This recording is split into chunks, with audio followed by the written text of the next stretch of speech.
Shalom, bien-aimés dans le Seigneur, c'est avec une grande joie que nous nous retrouvons ce mardi 13 août 2024 au pied du Grand Roi pour notre méditation quotidienne. Nous vous saluons au nom de notre Seigneur et Sauveur Jésus-Christ. Pour notre méditation de ce jour, nous allons lire un texte dans la première lettre de Pierre, chapitre 5, verset 6 dans deux versions. Dans lui second, il est écrit « Humiliez-vous donc sous la puissante main de Dieu, afin qu'il vous élève au temps convenable. » La Bible du Semeur nous dit « Tenez-vous donc humblement sous la main puissante de Dieu, pour qu'il vous élève au moment fixé par lui. » Au temps convenable. Au temps convenable, tel est le thème de notre méditation de ce mardi 13 août 2024. Bien-aimés dans le Seigneur, le temps est un facteur déterminant dans la vie de l'homme. Il est parfois un allié, le temps est parfois un allié, parfois un ennemi. Et le temps passe enrichi ou appauvri. Pourtant, rien ne se fait en dehors du temps. Selon qu'il est écrit dans Ecclésiaste chapitre 3, verset 1er, il y a un temps pour tout, un temps pour toute chose sous les cieux. Et le plus grand défi, c'est de vivre dans le temps convenable. Agir, vivre avant ou après le temps, bien-aimé, peut constituer un sérieux problème. Chose plus grave, on ne peut ni conserver le temps, ni le remonter. Comme on dit, le temps passé ne revient plus. Le texte de ce jour nous exhorte à vivre dans le temps convenable. Et ce temps, c'est celui que Dieu a prévu, car il est écrit dans Ecclésiaste chapitre 3, verset 11, « Dieu fait toutes choses bonnes en son temps. » Mais comment vivre dans le temps convenable de Dieu? Voyons ce que le texte du jour nous enseigne à ce sujet. Premier point, venu au temps de Dieu. Luc chapitre 2, verset 6 nous dit « Pendant qu'ils étaient là, le temps où Marie devait accoucher arriva. » Donc même la naissance de Jésus-Christ a eu un temps. Le temps où Marie devait accoucher arriva. Bien-aimés, nous ne devons pas avoir la prétention de pouvoir imposer un timing à Dieu. En effet, nous sommes venus dans ce temps, au temps où Dieu a décidé de nous faire entrer dans l'histoire de l'univers. Lui, le maître de l'univers.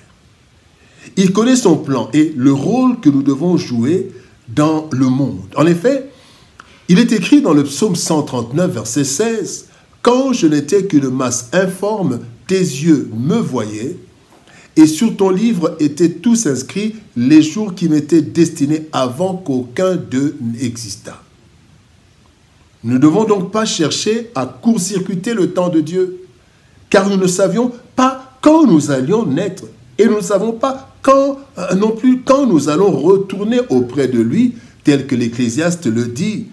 La poussière retourne à la terre comme elle y était, et l'esprit retourne à Dieu qui l'a donné. Ecclésiaste chapitre 12, verset 9. Dieu qui nous a envoyés sur la terre, bien-aimés, en son temps, et qui nous reprendra un jour, en son temps encore, connaît les temps forts convenables de nos vies. Le deuxième point que nous voulons voir, bien-aimés, c'est confiance totale en Dieu.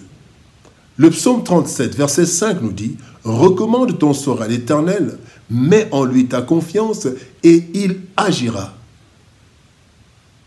Bien-aimé, mets en lui ta confiance et il agira.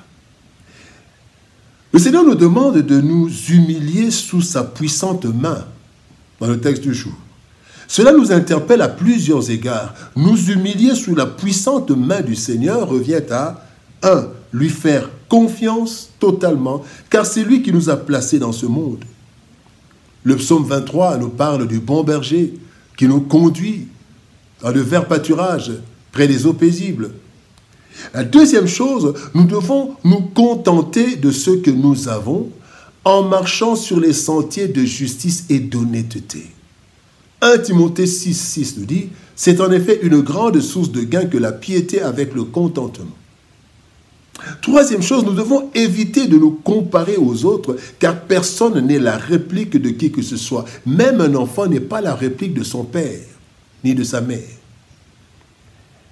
Nous devons, bien aimés, n'avoir comme souci principal que plaire à Dieu en faisant sa volonté. Jean 6,38 nous dit, « Car je suis descendu du ciel pour faire non ma volonté, mais la volonté de celui qui m'a envoyé. » Et enfin, bien aimés, nous ne devons jamais placer nos espoirs dans les hommes, mais, bien aimés, laisser Dieu les utiliser à sa guise. Jérémie 17,5 nous dit, « Maudit soit l'homme qui se confie en l'homme. » Donc, bien aimés, nous ne devons pas nous confier dans les hommes, mais nous devons laisser Dieu utiliser les hommes qu'il faut pour qu'ils puissent nous aider quand il le faut. Bien aimés, c'est ça s'humilier sous la main de Dieu. Faire confiance en Dieu, marcher, aller de l'avant. La troisième chose que nous voulons voir, c'est patient et éveillé. La Bible dit, nous devons rester sous la main puissante de Dieu et Dieu, au temps convenable, nous élèvera.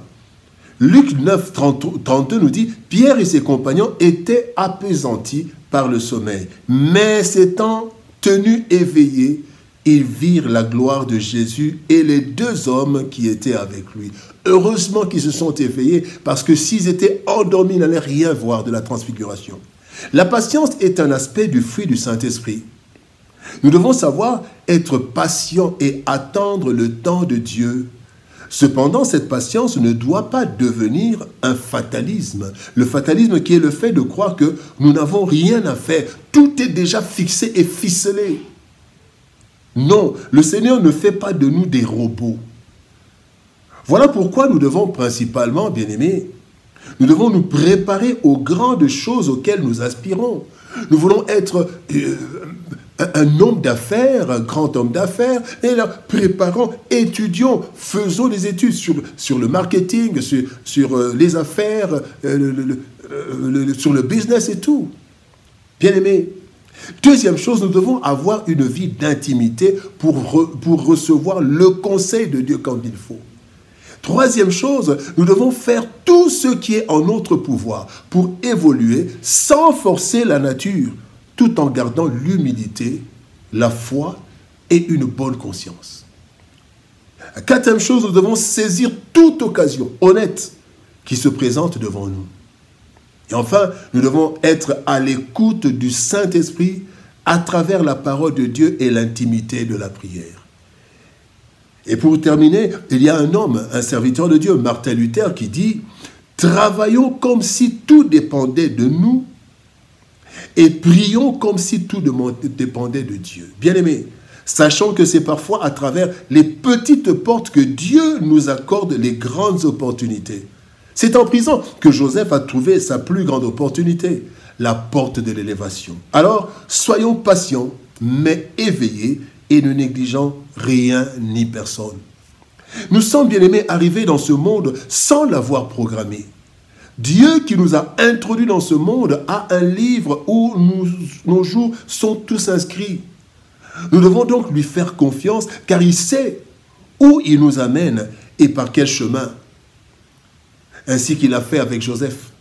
Faisons donc notre part en lui étant soumis par sa parole et restons éveillés à son écoute pour saisir les occasions qu'il nous offre, sans tenter de brûler les étapes, car ce que Dieu fait est parfait en son temps. En son temps, en son temps, ce que Dieu fait est parfait en son temps. Seigneur Jésus, je te prie, montre-moi que dans ma vie, tu fais tout ce que tu dis en ton temps. Père, bénis ta parole éternelle. Aide-nous, Seigneur, à rester sous la main puissante de l'Éternel, sous ta main puissante, et que toi seul tu nous élèves au temps convenable. Aide-nous, Seigneur de gloire, à travailler dans l'honnêteté, attendant le temps, l'occasion favorable. Mais aide-nous aussi à être éveillés afin de saisir l'occasion favorable pour que nous ne rations rien et que nous puissions être élevés en ton temps selon ton plan. Bénis ta parole et bénis ton peuple. Au nom de Jésus-Christ, nous avons ainsi prié, Père. Amen. Bien-aimés dans le Seigneur, que Dieu nous bénisse. Shalom, au revoir et par la grâce de Dieu, nous nous retrouvons demain pour une autre méditation au pied du grand roi. Shalom, au revoir et à demain.